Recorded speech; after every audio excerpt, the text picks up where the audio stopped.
Bueno, pues antes de empezar me gustaría que pensáramos en lo siguiente. Cuando un atleta, un buen corredor, los que saltan, aquellos que tiran tirolinas, incluso hasta los que hacen arco, por lo general ellos tienen que practicar, y tienen que practicar mucho para llegar a un nivel más o menos bueno. Todavía no se ha conocido a ningún hombre que sin hacer hombre o mujer que sin hacer nada de práctica, nada, haya llegado a ganar medallas en las Olimpiadas. No conocemos a ninguno que haya llegado a la élite, solamente el hecho de un día hacer algo y llegar a la meta. Esto requiere siempre un esfuerzo, requiere una dieta equilibrada, requiere mucho esfuerzo de nuestra parte y poco a poco se van consiguiendo los objetivos. O sea, es algo que se hace a largo plazo. Entonces, teniendo en mente esto, vamos a empezar con nuestra predicación. Insisto, los atletas siempre tienen que tener un proceso en el cual tienen que ir aprendiendo para llegar a el objetivo, que es ganar, romper récords, como hace poco rompió un chico de 20 años, creo que fue, y como también hace mucho fue Usain Bolt, como también Michael Phelps. Mucha gente que ha llegado a ser grande ha necesitado hacer un esfuerzo en algo. Ahora, el título de nuestra predicación es Disciplinas espirituales internas, y nos vamos a especificar en dos: ayuno y oración. Vamos a abrir nuestra Biblia por Mateo 6.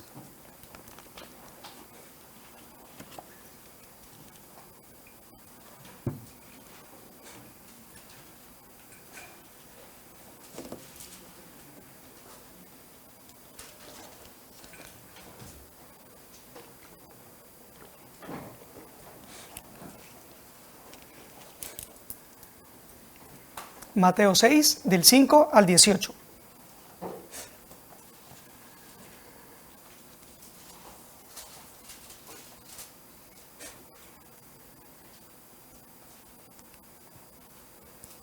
Y cuando ores, no seas como los hipócritas, porque ellos aman el orar en pie en las sinagogas y en las esquinas de las calles, para ser visto de los hombres. De cierto os digo que ya tienen su recompensa. Mas tú, cuando ores, entra a tu aposento, y cerrada la puerta, ora a tu Padre que está en lo secreto, y tu Padre que ve en lo secreto te recompensará en público. Y orando no uses vanas repeticiones, como los gentiles, que piensan que por su palabrería serán oídos. No os hagáis pues semejantes a ellos, porque vuestro Padre sabe de qué cosas tenéis necesidad antes que vosotros le pidáis. Vosotros pues oraréis así: Padre nuestro que estás en los cielos, santificado sea tu nombre. Venga tu reino, hágase tu voluntad como en el cielo, así también en la tierra. El pan nuestro de cada día, dánoslo hoy, y perdona nuestras deudas como también nosotros perdonamos a nuestros deudores. Y no nos metas en tentación, mas líbranos del mal, porque tuyo es el reino y el poder y la gloria, por todos los siglos. Amén. 14. Porque si perdonáis a los hombres sus ofensas, os perdonará también a vosotros vuestro Padre Celestial. Mas si no perdonáis a los hombres sus ofensas, tampoco vuestro Padre os perdonará vuestras ofensas. 16. Cuando ayunéis no seáis austeros, como los hipócritas, porque ellos demudan su rostro para mostrar a los hombres que ayunan. De cierto os digo que ya tienen su recompensa. Pero tú, cuando ayunes, unge tu cabeza y lava tu rostro, para no mostrar a los hombres que ayunas, sino a tu Padre que está en secreto, y tu Padre que ve en lo secreto te recompensará en público. Como ya dijimos el domingo pasado, estaremos estas 3 semanas o 2 semanas siguientes hablando de las disciplinas espirituales. Hoy vamos a hablar de 2 de ellas, que ya hemos adelantado en el título, que son ayuno y oración. Oración y ayuno. Estas las vamos a catalogar como internas, y he escogido estas 2 primero porque creo que son las que más conocemos, y segundo porque creo que aunque las conocemos muy bien, podemos llegar a perderlas de vista y perder el objetivo de estas 2 grandes disciplinas. Entonces, en esta predicación vamos a tener 3 grandes puntos. El primero, la oración, es muy fácil. El segundo, el ayuno. Y el tercero, conclusión. Para centrarnos en el contexto de este texto, el texto está dentro de el sermón más conocido de Jesús, y es conocido como el Sermón del Monte, que empieza en el capítulo 5. Vemos que a Jesús le seguía mucha gente, 4:25, y estaban ahí para oírle, para que les sanara, o simplemente porque querían saber quién era este que estaba haciendo milagros por Galilea. Cuando Jesús llega a un punto, en el 6:5, que les habla de una manera muy directa y les diferencia claramente entre los hipócritas, qué hacen los hipócritas y cómo debemos ser nosotros. Entonces, ahora, dentro de la oración, que es el primer punto, sacaremos otros 3 puntos. El primero es, Jesús nos dice cómo no debemos ser o qué actitud no debemos tener. El segundo punto, de lo contrario, Jesús dice, pero tú. Y el tercer punto, Jesús nos dice, así debemos orar. Jesús nos dice, no debemos ser como los hipócritas, versículo 5, el sinónimo de hipócrita es falso, disimulado, engañoso. Y los gentiles, en el versículo 7, aquí con gentiles se está refiriendo a aquellos que no seguían la ley, es decir, aquellos que no tenían ningún tipo de temor de Dios. Y nos dice esto porque el único objetivo es que el único objetivo que tenían estos dos precisamente era que fueran vistos, versículo 5, y que todos digan, oh, mira esta persona cómo ora de bien y qué palabras más pulcras y bonitas dice. Sé que están orando porque él dice que a todas horas está orando a Dios. Ese es un hombre o una mujer de oración real. De lo contrario, Jesús nos dice, pero tú, entra en tu aposento, en tu casa, en tu habitación, en el baño, y cerrada la puerta, ora a Dios, es decir, en lo secreto, donde nadie te ve, donde nadie sabe qué estás haciendo. Y el segundo, el versículo 8, dice que no hagamos lo mismo, ¿por qué? Lo mismo que los hipócritas y los gentiles, estamos en hipócrita y gentil, que no hagamos lo mismo, ¿por qué? Porque Dios sabe lo que necesitamos y no necesitamos convencerle de nada. Él sabe exactamente lo que necesitas. Ante esta afirmación, entonces, no podemos engañar a Dios. Lo único que nos queda es ser sinceros, honestos con Dios, pues a Él no se le puede engañar. Ahora, pensando en la oración y en el mundo que nos rodea, vivimos en un mundo en el que todo lo que nos rodea es inmediato. Todo está a un clic de tu mano. Si no piensa en hace unos cuantos años lo que tardaba la gente en movilizarse de un sitio para otro. Para llevar una simple carta, claro, sin contar con que no se encontraran con ningún problema en el camino o con que perdieran la carta, que lo mismo ni llegaba. Ahora mismo puedes coger el teléfono móvil y enviar un WhatsApp. Puedes incluso llamar a una persona que está a más de 8.000 kilómetros desde España, y es más, puedes incluso hasta verla sin necesidad de moverte de tu sitio. Bueno, ¿y esto influye en la oración realmente? ¿Qué tiene que ver esto con la oración? Continuamos. Y es que nos hemos olvidado que todo tiene su tiempo. Lo dice en Eclesiastés 3 y dice, todo tiene su tiempo y todo lo que se quiere debajo del cielo tiene su hora. Tiempo para nacer, tiempo para morir, tiempo para plantar y tiempo de arrancar lo plantado, tiempo de matar, tiempo de curar, tiempo de destruir y tiempo de edificar, tiempo de llorar, tiempo de reír, tiempo de endechar y tiempo de bailar, tiempo de esparcir piedras y tiempo de juntar piedras, tiempo de abrazar, tiempo de abstenerse de abrazar, tiempo de buscar, tiempo de perder, tiempo de guardar y tiempo de desechar, tiempo de romper, tiempo de coser, tiempo de callar y tiempo de hablar, tiempo de amar, tiempo de aborrecer, tiempo de guerra y tiempo de paz. ¿Qué provecho tiene el hombre que trabaja de aquello en que se afana? Entonces, intentando entender mejor la oración, tuve que ir a libros que me hablaran acerca de la oración. Y estaba leyendo el libro que se llama Alabanza a la disciplina, de Richard Foster, y este libro habla acerca de qué es lo que está fallando últimamente en la oración, y precisamente marcaba esos resultados inmediatos. Queremos orar y que Dios responda.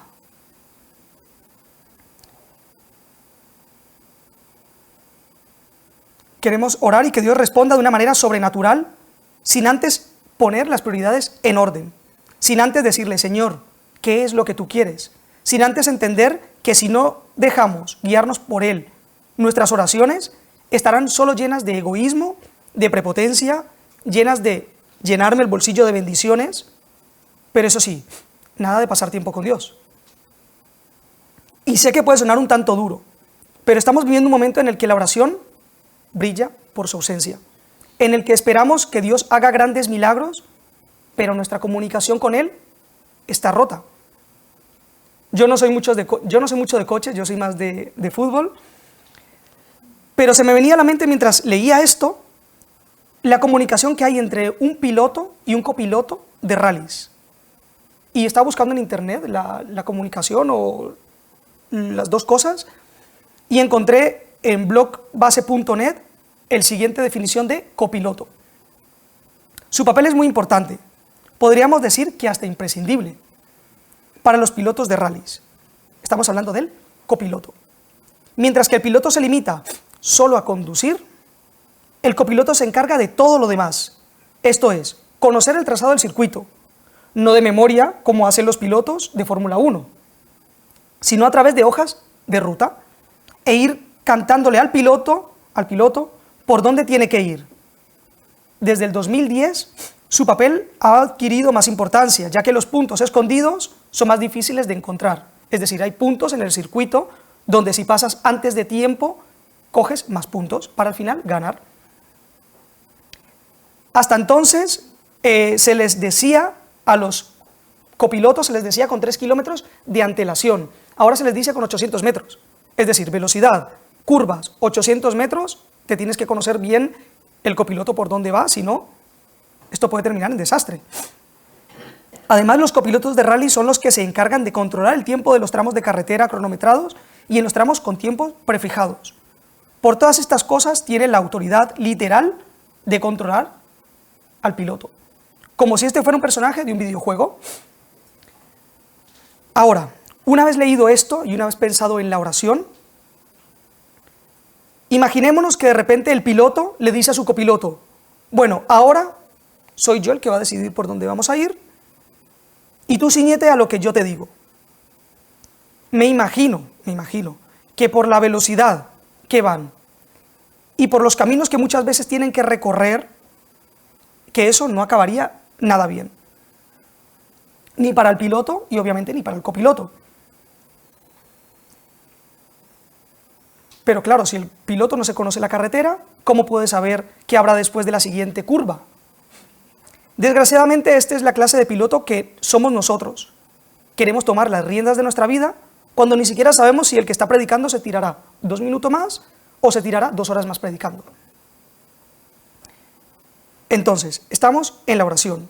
En la oración influye el tiempo de respuesta a Dios, es decir, nosotros pedimos y pedimos para que Dios actúe de inmediato, pedimos para nuestro propio interés, no para el interés de Dios, y estamos queriendo nosotros forzar de alguna manera a Dios para que Él conceda nuestros deseos. Ahora, habiendo visto esto, Jesús nos dice cómo debemos de orar.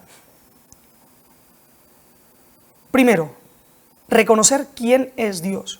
Padre nuestro que estás en los cielos. Segundo, el reconocimiento de que todo depende de Dios. Venga tu reino, hágase tu voluntad como en el cielo, así también en la tierra. Reconocimiento de que de Dios proviene todo lo que tenemos. El pan nuestro de cada día, dánoslo hoy. Reconocimiento del perdón de Dios directamente relacionado con nuestro perdón hacia los demás.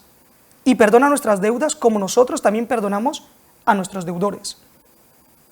Reconocimiento de que sin Dios estamos sumergidos en pecado y llenos de maldad y solo Dios puede librarnos.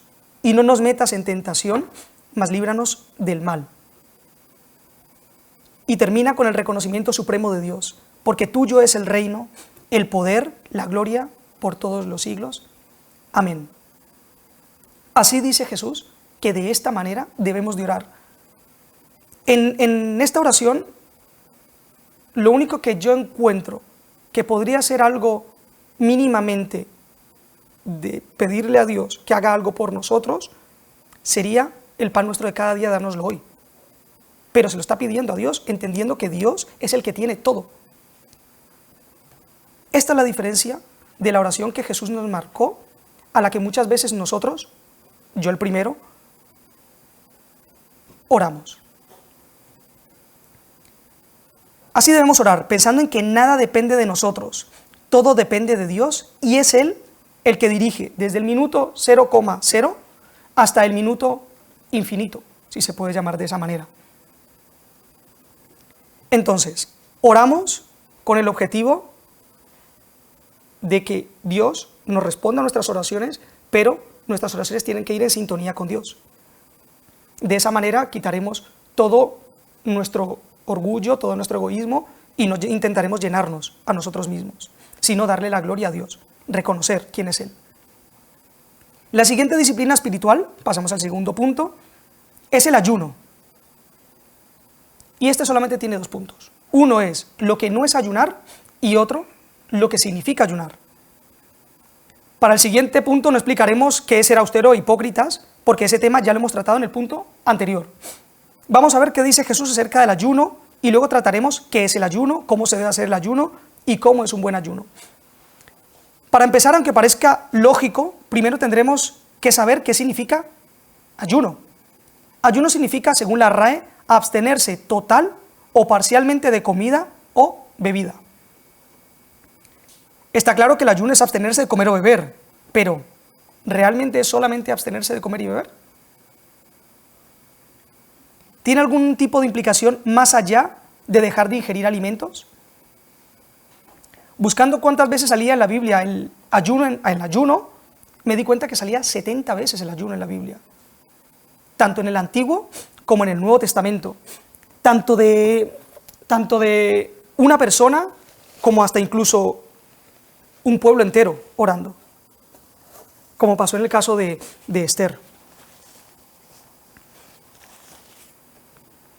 Otra de las cosas que me di cuenta es que son de las disciplinas espirituales que requiere varias disciplinas a la vez. Es decir, ayunar solo, sin entenderme, sin mínimamente, no digo mínimamente, pero sin mínimamente orar, se puede hacer, pero la idea es que Dios nos hable por medio de la oración y la meditación de su palabra y a su vez ayunando. Ayunar sin estar en sintonía con Dios es lo mismo. Ayunar sin estar en sintonía con Dios es como no hacer absolutamente nada, es como hacer dieta, es lo mismo.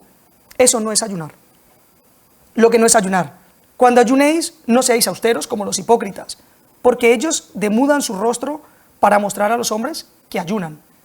Cuando Jesús hace referencia a que no seamos austeros como los hipócritas, nos quiere decir que no vayamos por ahí diciendo cuando estamos ayunando solo para demostrar nuestra espiritualidad o para que la gente diga, mira qué cristiano más bueno.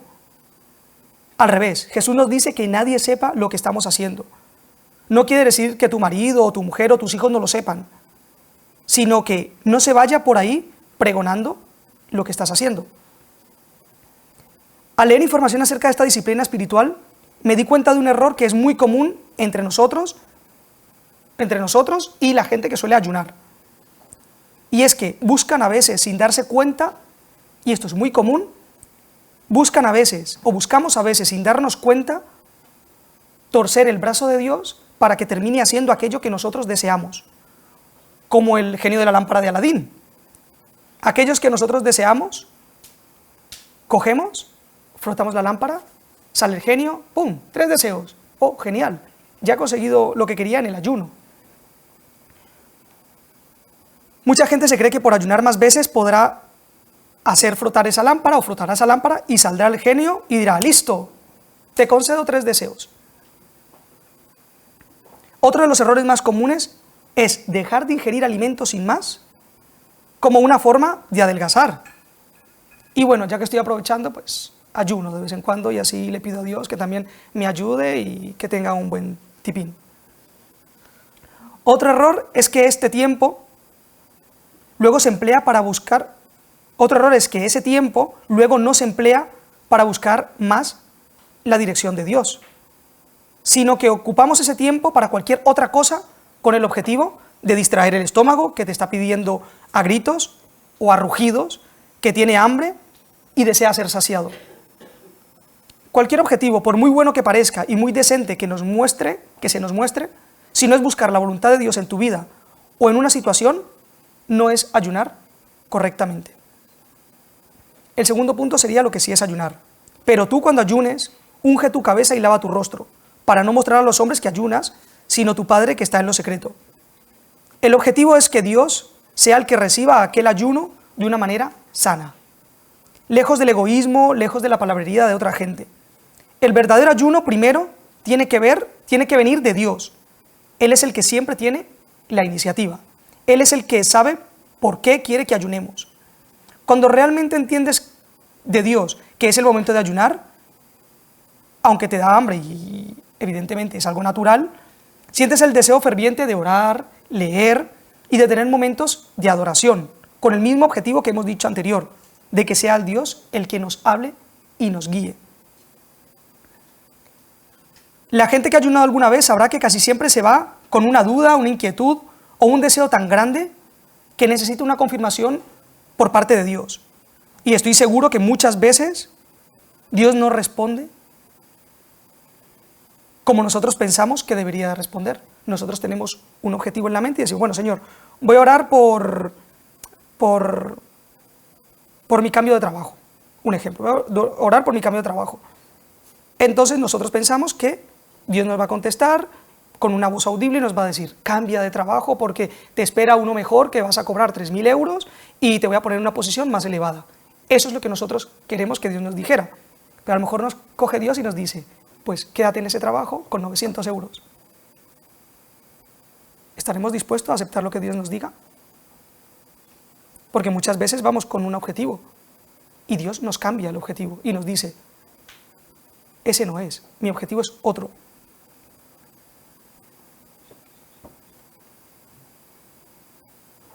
Y Dios responde de una manera clara. ¿De qué manera?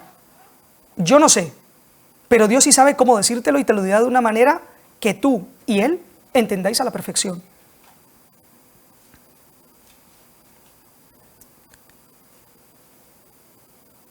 Entonces, ahora vamos a la conclusión de cada uno de lo que hemos tratado.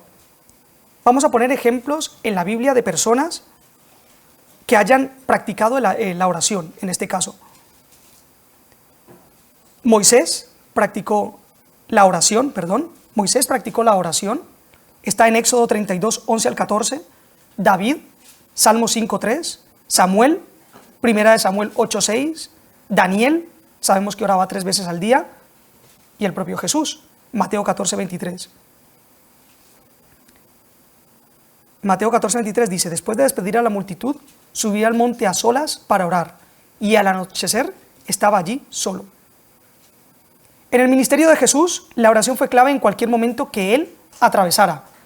Oró cuando le bautizaron, Lucas 3, 21. Oró a solas, Lucas 9, 8. Oró en la multiplicación de los panes y los peces, Mateo 14, 19. Oró antes de ser entregado, Mateo 26, 39. Así fue la vida de Jesús, un hombre que dependía de la oración, un hombre que estuviese donde estuviese, estaba en sintonía con Dios.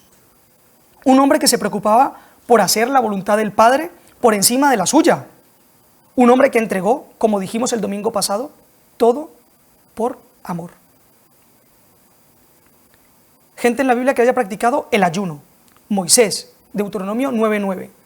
David, Segunda de Samuel 12, 22 a 23. Daniel 10, del 2 al 3. Jesús, Lucas 4, del 1 al 2. Justo antes de empezar su ministerio. ¿Será casualidad que grandes o gigantes de la Biblia coincidan en ayuno y oración? ¿Será algo casual? ¿Será algo que, mira, dio la casualidad que este también y este también? ¿Va? Yo diría que evidentemente no. Ellos lo hacían porque entendían que era una de las formas de poder estar en comunicación con Dios.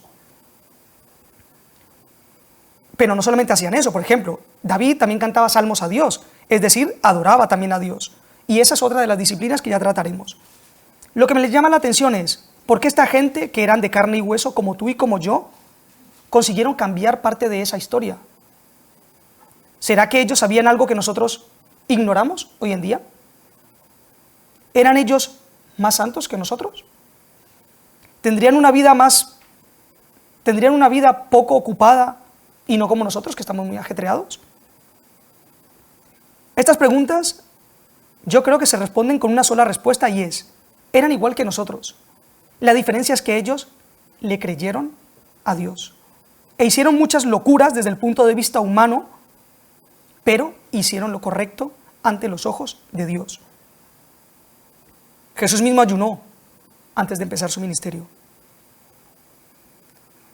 Pensando en estas dos disciplinas, pensaba en que muchas veces ponemos excusas, ojo, siempre hablando de yo el primero, siempre ponemos excusas, y es que no nos damos cuenta que muchas veces nosotros somos la primera barrera que hay entre Dios y nosotros.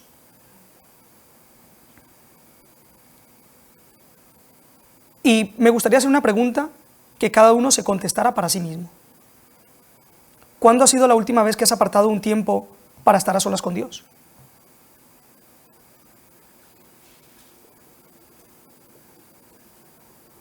¿Cuándo ha sido la última vez que has estado en silencio para oír la voz de Dios?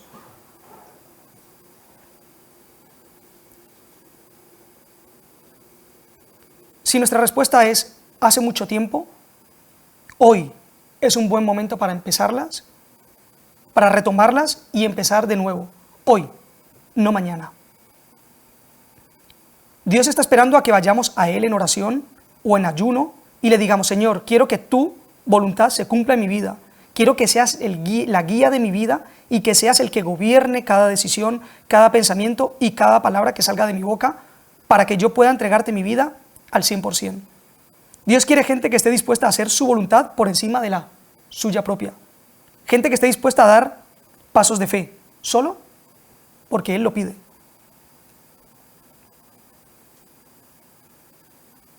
Una de las mayores preocupaciones que tenemos mi mujer y yo, Victoria y yo, y entendemos que viene de parte de Dios, es que en esta iglesia seamos adoradores en espíritu y en verdad. Y estoy seguro de que viene de parte de Dios porque así lo dice su propia palabra, no porque yo me la haya inventado o nosotros no la hayamos inventado. No es porque Dios nos haya revelado nada secreto, no es porque Dios nos haya hablado de una manera especial, no.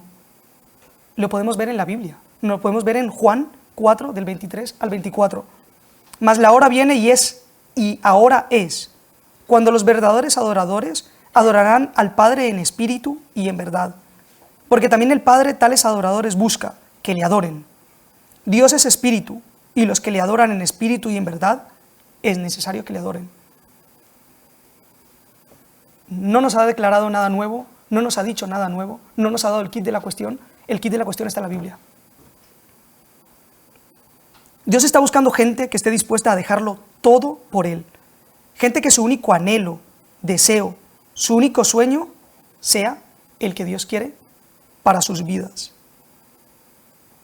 ¿Estás dispuesto a dar este paso de fe?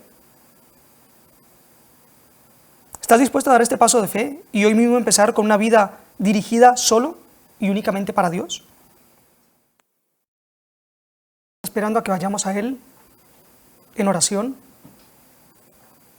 ayunando, otras disciplinas espirituales, y le diga: Señor, quiero que tu voluntad se cumpla en mi vida. Quiero que seas el guía de mi vida y que seas el que gobierna cada decisión, cada pensamiento, cada palabra que salga de mi boca, para que yo pueda entregarte mi vida al 100%. Dios quiere gente que esté dispuesta a hacer su voluntad por encima de la suya propia. Gente que esté dispuesta a dar pasos de fe solo porque Él lo pide. ¿Estás dispuesto a dar este paso de fe? Y hoy mismo empezar con una vida dirigida por Él, únicamente dirigida por Él. Y para acabar me gustaría terminar con una doxología en 2 de Pedro 3, 18. Antes bien, creced en la gracia y el conocimiento de nuestro Señor y Salvador Jesucristo. Creced en la gracia y el conocimiento de nuestro Señor y Salvador Jesucristo. A Él sea gloria ahora y hasta el día de la eternidad. Amén.